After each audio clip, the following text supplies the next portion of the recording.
ओम शांति। 14 जून 2023 की मधुर महावाक्य। मीठे बच्चे, तुम्हारा है सतो प्रधान संन्यास। तुम देह सहित इस सारी पुरानी दुनिया को बुद्धि से भूलते हो। प्रश्न, तुम ब्राह्मण बच्चों पर कौन सी जवाबदारी बहुत बड़ी है? उत्तर, तुम्हारे पर जवाबदारी है पावन बनकर सारे विश्व को पावन बनाने की। इसके लिए तुम्हें निरंतर शिव बाबा को याद करते रहना है। याद ही योग अग्नि है जिससे आत्मा पावन बनती है, विकर्म विनाश हो जाते हैं। गीत, दुखियों पर रहम करो। ओम शांति। बच्चों ने गीत सुना कि हम बच्चे हैं। तुम्हारा ज़रूर वह बाप है। अब बाप को बच्चे कभी भी सर्वव्यापी नहीं कहते। लौकिक बाप के बच्चे कभी ऐसे नहीं कहेंगे कि हमारा बाप सर्वव्यापी है। यह बेहद का बाप बेट समझाते हैं। तुम सब बच्चे हो। तुम्हारा बाप है जिसको परमपिता कहते हैं। परमात्मा को सुप्रीम सोल भी कहते हैं। परम माना सुप्रीम, आत्मा माना सोल। तो ज़रूर सब बच्चे हैं और एक बाप है। सब भक्त एक भगवान को याद करते हैं। जिसको याद किया जाता है उनका ज़रूर नाम, रूप, देश, काल होता है। उनको बेअंत नहीं कहा जा सकता। मनुष्य ईश्वर बाप को बेअंत कहते आए हैं। उनका कोई अंत पा नहीं सकते हैं और फिर कहते हैं सर्वव्यापी है। यह तो बड़ा अनर्थ हो गया। पत्थर ठीकर सब में ईश्वर है, उनको फिर बेअंत कहते हैं। बच्चे बाप को भूल गए हैं, इसीलिए सारी मनुष्य सृष्टि नास्तिक पतित कही जाती है। हर एक नर नारी पतित है। तब तो पतित से पावन बनाने वाले को याद करते हैं। इस दुनिया में कोई को भी महान आत्मा नहीं कहा जा सकता। पवित्र आत्मा पतित दुनिया में हो नहीं सकती। बापू गांधी जी भी कहते थे, पतित पावन सीताराम। यह मनुष्य के लिए कहते, पानी की गंगा के लिए तो नहीं कहा। यह है झूठ, झूठी माया, झूठी काया। है ही झूठ खंड। सचखंड था जबकि नई दुनिया में नया भारत था। अब वही भारत पुराना हो गया है। भारत जब नया था तो उनको स्वर्ग कहा जाता है, जिसको 5000 वर्ष हुए। त्रेता में 2 कलाएं कम हुई। इस समय तो कलयुग है। इनको कहा जाता है पुरानी दुनिया। पुरानी दुनिया में पुराना भारत। वर्ल्ड नई भी होती है तो पुरानी भी होती है। अब है पुरानी दुनिया। सब मनुष्य नास्तिक है, इसलिए दुखधाम कहा जाता है। फिर इस दुखधाम को सुखधाम तो एक ही बाप बना सकते हैं। भारत जो पावन था पतित बन गया है। जब प्यूरिटी थी तो पीस प्रॉस्पेरिटी थी। भारत की आयु एवरेज बड़ी थी, अभी तो बहुत छोटी है। भारत रोगी कब से बना है दुनिया नहीं जानती। ऐसे नहीं कहेंगे कि परंपरा से रोगी है। भक्ति शुरू ही द्वापर से होती है। कलयुग का जब अंत होता है तब बाप आकर ज्ञान देते हैं। ज्ञान है ही ज्ञान सागर के पास। ज्ञान का सागर नॉलेजफुल, यह उस बाप की ही महिमा है। मनुष्य सृष्टि का बीज रूप है। सर्वव्यापी कहने से बाप बच्चे का लव नहीं रहता। यह है ऑर्फन दुनिया। सब आपस में लड़ते रहते हैं, इसलिए इसको रौरव नर्क कहा जाता है। भारत स्वर्ग था, अब नर्क है। यह किसी को भी पता नहीं पड़ता है कि हम नर्कवासी हैं तो ज़रूर नर्क से ट्रांसफ़र होंगे। परंतु ऐसे नहीं कि नर्कवासी पुनर्जन्म फिर स्वर्ग में ले सकते हैं। वह पुनर्जन्म सब नर्क में ही लेते हैं। नर्क को ही पति दुनिया कहा जाता है। निर्वाण धाम आत्माओं के रहने का स्थान है, जिसको निराकारी दुनिया कहा जाता है। आत्मा स्टार इमोर्टल है, शरीर मोर्टल है। आत्मा को एक शरीर छोड़ दूसरा लेना पड़ता है। 84 जन्मों का भी गायन है। 84 लाख जन्म कहना भी गपोड़ा है। बाप समझाते हैं जो भी आत्मा पाठ बजाने वाली है आकर ऑर्गन्स में प्रवेश करती है, परंतु सबके 84 जन्म भी नहीं हो सकते। सतयुग में जो देवी देवता होंगे उन्हों के ही 84 जन्म होंगे। बाप कहते हैं, आगे भी कहा था, तुम अपने जन्म को नहीं जानते हो, मैं बतलाता हूँ। तुम हो ब्रह्मा कुमार कुमारियाँ। अच्छा, ब्रह्मा का बाप कौन है? शिव। ब्रह्मा विष्णु शंकर है शिव बाबा के बच्चे। उन्हों को भी अपना सूक्ष्म शरीर है। परमपिता परमात्मा को अपना शरीर नहीं है। बाप कहते हैं, मेरा नाम ही शिव है। भल कोई रुद्र भी कहते, कोई सोमनाथ कहते हैं, हूँ तो मैं निराकार। बरोबर भारत में शिव के मंदिर भी हैं। ज्ञान का सागर परमपिता परमात्मा को ही कहा जाता है, श्री कृष्ण को नहीं कहेंगे। वह तो सतयुग का प्रिंस है, उनमें यह आदि मध्य अंत का ज्ञान नहीं है। सतयुगी देवताओं में भी यह ज्ञान नहीं है। तुम जानते हो, अभी हम हीरे तुल्य बन रहे हैं। परमपिता परमात्मा के सिवाय कोई राजयोग सिखला ना सके। श्री कृष्ण को परमात्मा नहीं कह सकते। परमात्मा सिर्फ एक निराकार को ही कहा जाता है। उस बाप को ही सब भूले हुए हैं। इस समय सब पतित तमोप्रधान है। बाप कहते हैं, यह सारा वैरायटी मनुष्य सृष्टि का झाड़ है। तमोप्रधान रोगी दुखी हैं। भारत कितना ऊंच था, अभी तो कंगाल है।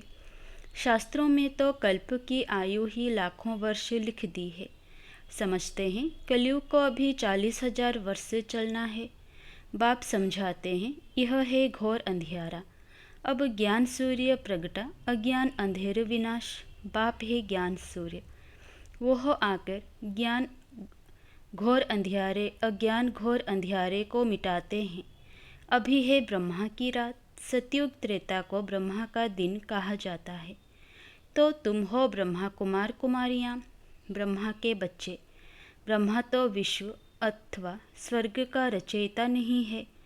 निराकार हेवेनली गॉडफादर की ही महिमा है। वह बाप ही आकर राजयोग सिखलाते हैं।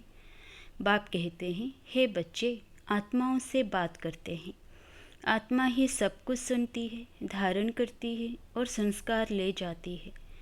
जैसे बाबा ने समझाया है, लड़ाई के मैदान में मरते हैं तो संस्कारों अनुसार जन्म ले, फिर लड़ाई में चले जाएंगे। इस समय सबकी आत्माएं तमोप्रधान है। सब एक दो को दुख देते रहते हैं। सबसे बड़ा दुख कौन देते हैं? जो तुम्हें परमात्मा से बेमुख करते हैं। इसीलिए शिव बाबा कहते हैं, बच्चे, तुम उन सबको छोड़ो। गॉड इज़ वन कहा जाता है। तुम सब ब्राइड्स हो, मैं हूँ तुम्हारा ब्राइड ग्रूम। हे सजनिया, तुम बिल्कुल लायक नहीं हो स्वर्ग में चलने के लिए। माया ने तुमको बिल्कुल नालायक बना दिया है। यह है रावण राज्य। सतयुग में है राम राज्य। राम शिव को कहा जाता है। अभी तुम हो ब्राह्मण। परमपिता परमात्मा जो स्वर्ग की स्थापना करते हैं, उनसे तुम वर्षा ले रहे हो। भारतवासियों को स्वर्ग का वर्षा मिल रहा है। कलश माताओं पर रखा है। माता गुरु बिगर किसका कल्याण नहीं होता। जिसके लिए गाते हैं, तुम्हें वो माताश्च पिता, उनको फिर सर्वव्यापी कहना कितनी बड़ी भूल है। मात पिता को फिर बेअंत कह देते हैं। गाते भी हैं, तुम मात पिता हम बालक तेरे, तुम्हारी कृपा से सुख घनेरे। फिर बाप पर दोष कैसे रखते हो? बाप तो आकर पतित से पावन बनाते हैं, पतित रावण बनाते हैं। अभी रावण राज्य खत्म हो, राम राज्य फिर शुरू हो जाएगा। इस चक्र को अच्छी रीति समझना है। बेहद की हिस्ट्री ज्योग्राफी बेहद का बाप ही सुनाएंगे। यह है रुद्र ज्ञान यज्ञ। श्री कृष्ण का यज्ञ नहीं है, वही गीता का राजयोग है। परंतु श्री कृष्ण कोई ज्ञान नहीं देते हैं। यह है रुद्र शिव भगवान उवाच। रुद्र ज्ञान यज्ञ से ही विनाश ज्वाला प्रकट हुई है। अब तुम बच्चे आए हो माता पिता से स्वर्ग का वर्षा लेने। यह कोई अंधश्रद्धा नहीं है। यूनिवर्सिटी व कॉलेज में कोई अंधश्रद्धा होती नहीं। यहाँ पर अंधश्रद्धा की बात नहीं। तुम बाप से बेहद का वर्षा लेने, मनुष्य से देवता बनने आए हो। यह गॉड फादरली यूनिवर्सिटी है। बाप समझाते हैं, यह भारत देवी राजस्थान था। हीरे जवाहरों के महल बनते थे।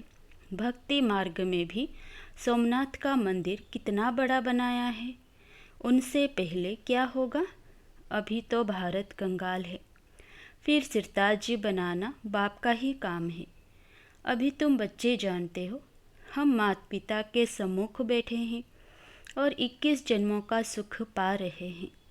बाप कहते हैं, हे आत्माओं, अब तुम मुझे याद करो। मैं तुम्हारा गाइड और लिबरेटर हूँ। वर्ल्ड की हिस्ट्री ज्योग्राफी कैसे रिपीट होती है, यह तो बच्चों को समझाया जाता है। इसमें अंधश्रद्धा की तो बात ही नहीं। तुम्हारा है सतोप्रधान बेहद का संन्यास। तुम पुरानी दुनिया को बुद्धि से छोड़ते हो। इसीलिए बाप कहते हैं, सर्वधर्मानि परित्यज्य। देह सहित देह के जो भी संबंध है, सबको भूल अपने को अशरीरी आत्मा समझो। बाप कहते हैं, इस देह का भान छोड़ो। मुझ बाप को याद करने से ही तुम्हारे पाप भस्म होंगे। निरंतर मुझे याद करो और कोई उपाय नहीं। अंत तक याद करना है। माया जीते जगत जीत बनना है। माया पर जीत एक शिव बाबा ही पहना सकते हैं। अच्छा, अब बाप शिव शक्तियों द्वारा भारत पर अविनाशी बृहस्पति की दशा लाते हैं। बाप कहते हैं, मैं इस तन का लोन लेकर इनका नाम ब्रह्मा रखता हूँ। तुम ब्रह्मा कुमार कुमारियाँ वर्षा लेते हो शिव बाबा से।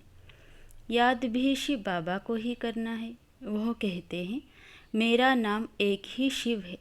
तुम भी आत्मा हो, परंतु तुम शरीर लेते और छोड़ते हो। इसीलिए जन्म बाई जन्म तुम्हारे नाम बदलते हैं। 84 जन्म लेंगे तो 84 नाम पड़ेंगे। सबके तो 84 जन्म नहीं होंगे। कोई के 80, कोई के 60, कोई के 5-6 जन्म भी हो सकते हैं। मेरा नाम एक ही है, शिव। शिव बाबा को याद करते रहो तो विकर्म विनाश होंगे। योग अग्नि बिगर कोई पावन बन नहीं सकते। तुमने प्रतिज्ञा की है, बाबा हम पवित्र बन भारत को पावन बनाएं, फिर राज्य करेंगे। शिव बाबा को याद नहीं करते तो गोया अपने को पतित बनाते हैं। इसीलिए फिर धर्मराज की बहुत कड़ी सजा खानी पड़ेगी। तुम्हारे पर बड़ी रिस्पॉन्सिबिलिटी है। बाप को याद करते रहना। यह है रूहानी यात्रा। अच्छा, मीठे मीठे सिकिलधे बच्चों प्रति नंबरवार पुरुषार्थ अनुसार माता पिता बाप दादा का याद प्यार और गुड मॉर्निंग। रूहानी बाप की रूहानी बच्चों को नमस्ते। धारणा के लिए मुख्य सार। पहला, निरंतर एक बाप की याद से मायाजीत जगजीत बनना है। पवित्र बनकर भारत को पवित्र बनाना है। दूसरा, बुद्धि से बेहद पुरानी दुनिया का संन्यास करना है। इस देहभान को भूलने का अभ्यास करना है। देही अभिमानी रहना है। वरदान, किसी से किनारा करने के बजाय सर्व का सहारा बनने वाले विश्व कल्याणकारी भवो। सारे कल्प में ब्रह्मा बाप और ईश्वरीय परिवार के संबंध संपर्क में आने वाली आप श्रेष्ठ आत्माएं हो। आप किनारा करने वाले नहीं, लेकिन विश्व का सहारा बनने वाली विश्व कल्याणकारी आत्माएं हो। परिवार के अविनाशी प्यार के धागे के बीच से निकल नहीं सकते। इसीलिए कभी किसी भी बात में, किसी स्थान से, किसी सेवा से, किसी साथी से किनारा करके अपनी अवस्था अच्छी बनाने का संकल्प नहीं करना। यह आदत डाली तो कहाँ भी टिक नहीं सकेंगे।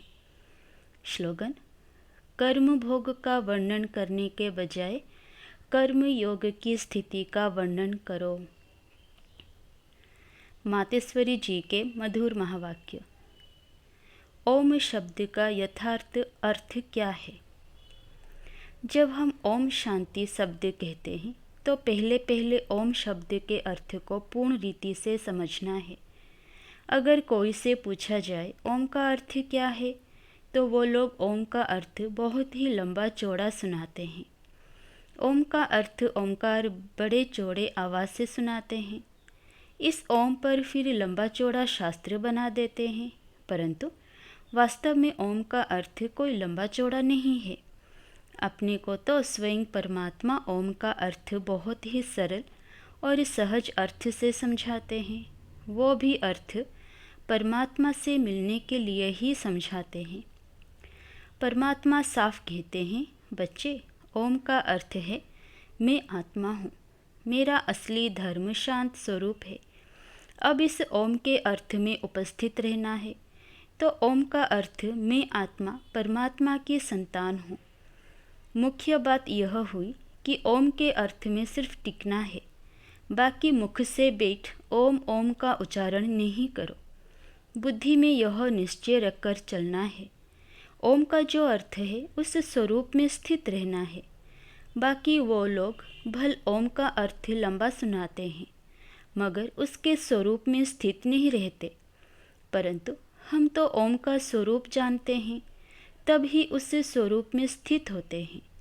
हम यह भी जानते हैं कि परमात्मा बीज रूप है और उस बीज रूप परमात्मा ने इस सारे झाड़ को कैसे रचा हुआ है, उसकी सारी नॉलेज हमें अभी मिल रही है।